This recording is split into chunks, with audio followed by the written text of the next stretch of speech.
તો આ છે આપણું પલ્સર અને આમાં પ્રોબ્લેમ થયો છે. પહેલાં બેટરીનો પ્રોબ્લેમ હતો, બેટરી નવી નાખી તો સેલ લાગતો નથી.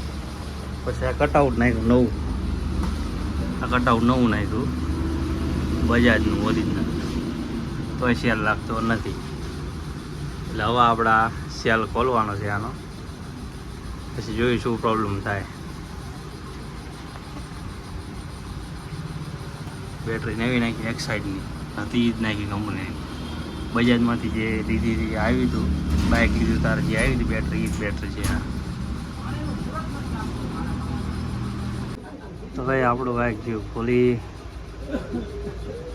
સેલ એક ખોલવા માટે ખોલવું પડે.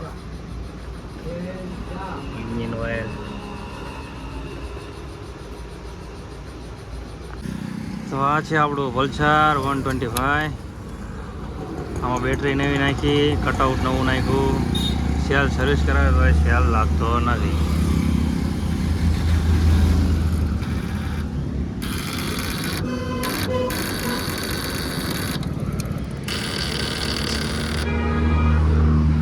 સેલ જ લાગતો નથી. હવે શું પ્રોબ્લેમ છે એ હવે આપણે જોઈએ આગળ.